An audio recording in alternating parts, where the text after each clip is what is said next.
Hi, I'm Patrick with more primetime peeks into next week's soaps. Carol, you're old enough to be Connor's mother. What are you thinking? Or rather, what are you thinking with? So besotted is Carol with Connor that she tells him she loves him and they plot to run away together. But meanwhile, a disturbed Tiff has punched Bobby Beale at school and told her teacher that her nan is dead. Carol realises the harm her relationship is doing and sadly tells him it's over. But then Bianca finds some disturbing drawings done by Tiff and she confides in Carol she thinks Tiff's being abused, so Carol feels forced to admit the truth. Well, you can imagine the reaction.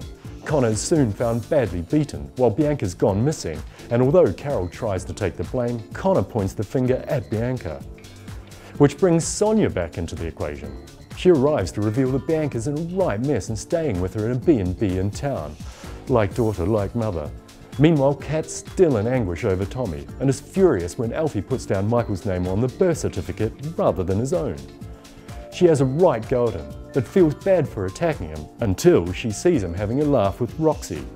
When will we see Kat's sunny disposition again? Next, we're on the cobbles. Nick Tilsley has turned out to be a right scumbag, and in his efforts to woo back Leanne, works on driving Peter to drink. He talks him out of going to AA when he needs it most. And after Carla sends Peter home from the Rovers, Nick lures him for just one drink at another pub.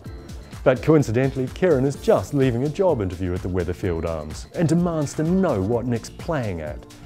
That doesn't dissuade Nick though, and soon enough Simon finds his dad passed out after he's lured back onto hard liquor. Peter reassures the little mite he won't drink again, but begs him not to tell Leanne. Probably won't need to with nasty Nick on his case.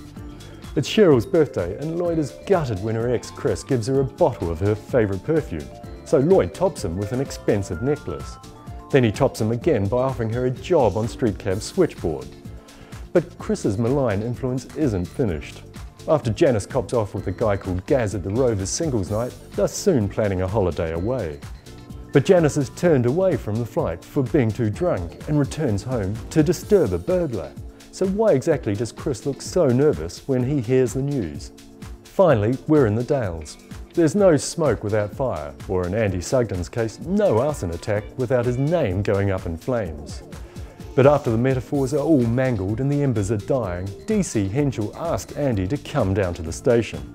Andy's furious, not exactly a new sensation for him, and says he is at home with Ryan when the fire started, but the villagers soon turn on him.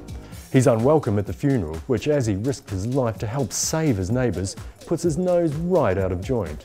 Then he's asked to leave an event at Sarah's school after some parents object, so he decides to quit the village for Sarah's sake. Kane's also a bit out of sorts when he arrives back to find Charity and Jay looking cosy. Of course, Charity's winding up Kane and playing Jay to get a better job, but it's a high-risk venture considering her low-yield success in emotional games. Ella subtly warns Jay off Charity, while later in the week Kane not so subtly warns him off when he sees Jay kiss Charity goodnight after a date. Jay's not so easily frightened though and tells Kane he can't stop Charity playing away if she wants to, and I don't think Kane's mood will be improved when he's questioned about the fire.